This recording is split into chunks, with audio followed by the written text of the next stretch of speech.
fantastic performance by the world number one, Jannik Sinner, winning that final 4-6, 6-4, 6-4, 6-4. And just 35 days after that epic French Open final, he finally got one over his rival Carlos Alcaraz. You know, his first win in their last 6 matchups. He was coming off this 5 defeats in a row on tour by Alcaraz, including that final in Paris, and you thought it was going in a similar direction after Alcaraz won that first set, but you have to say the match really changed early in the second. Sinner getting that early break in the second set in the first match of that set, and then later on to win the set with a cross-court forehand. And we can show you some pictures now of Sinner celebrating on the balcony, his first Wimbledon title, and also a bit of history for the country of Italy, the first Italian to win a singles championship here at Wimbledon, men's or women's. They've had previous finalists like Matteo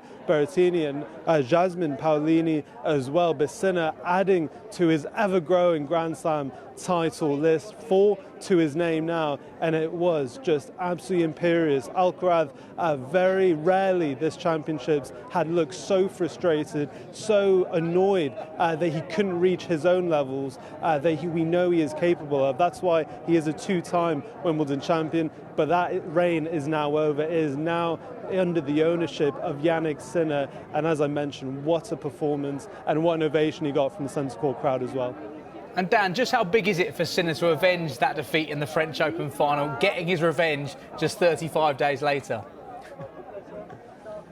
Absolutely, James. I mean, Sinner actually mentioned it in his post-match interview and said, you know, it wasn't just about physically recovering from that final in Paris that took 5 hours and 29 minutes. It was more about the mental aspect, and he said that's what he was most proud of, that he was able to recover after that. Bear in mind as well, there were some interesting team decisions he made just a week before Wimbledon. He got rid of his physio and his trainer and had some changes to his staff just because he said he needed something new after that final. He needed to feel something slightly different. But also you have to consider he was almost out of these championships in the 4th round. Remember, he was 2 sets down against a Bulgarian, Grigor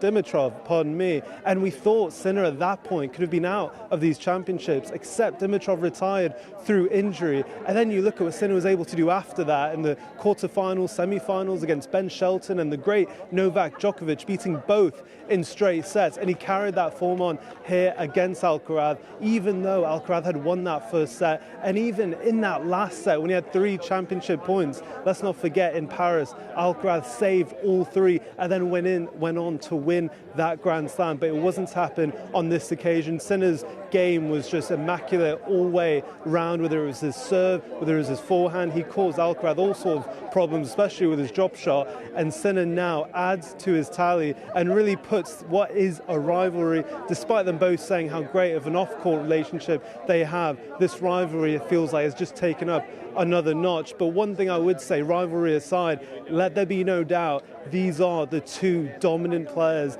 in men's tennis. They now have shared the last 7 Grand Slam titles between them, Alcaraz and Sinner, and it feels like there is a huge gap for everyone to catch up on if they're to win a Grand Slam title and get one away from the likes of Sinner and Alcaraz.